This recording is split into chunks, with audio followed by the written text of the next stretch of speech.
హరే కృష్ణ జగన్నాథ లీలలకి స్వాగతం. నిన్నటి వీడియోలో విద్యాపతి విశ్వవసు కోసం ఎదురు చూస్తూ ఉండడం వరకు తెలుసుకున్నాము. ఇప్పుడు తదుపరి వృత్తాంతాన్ని తెలుసుకుందాము.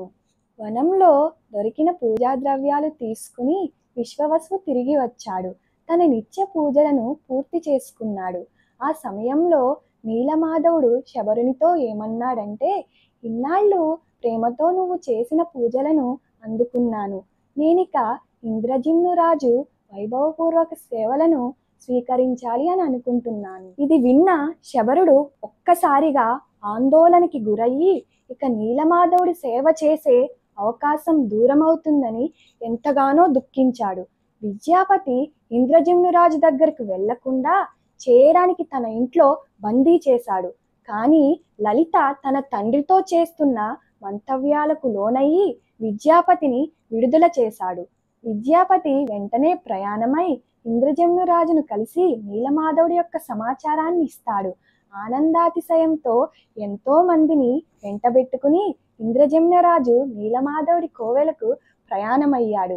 విద్యాపతి వేసిన ఆవగింజల మొలకలను అనుసరిస్తూ ఆ వన ప్రదేశాన్ని చేరుకున్నారు. కానీ అక్కడ నీలమాధవుడి దర్శనం కలుగలేదు.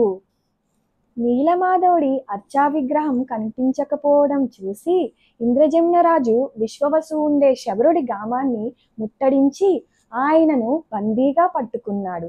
కానీ వెంటనే ఆకాశవాణి వినిపించింది. ఏమని అంటే, శబరుడిని విడిచిపెట్టు, నీలపర్వతం మీద నువ్వు గొప్ప మందిరాన్ని నిర్మాణం చెయ్యి. ఆ మందిరంలో నేను దారు బ్రహ్మ అంటే చెక్కతో తయారైన విగ్రహంగా వెలుస్తాను. నా నీలమాధవ విగ్రహం ఇక కనిపించదు.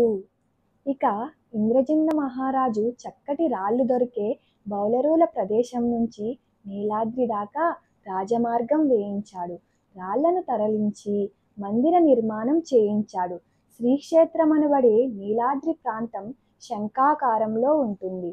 రాజుగారు అక్కడ జనవాసమునకు రామకృష్ణాపురాన్ని ఏర్పరిచి మందిరం కట్టడం పూర్తి చేశాడు.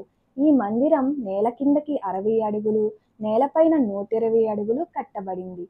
మందిర శిఖరాగ్రంలో కలశాన్ని ఆవిష్కరించి దాని మీద సుదర్శన చక్రాన్ని ఆరోహణ చేశారు.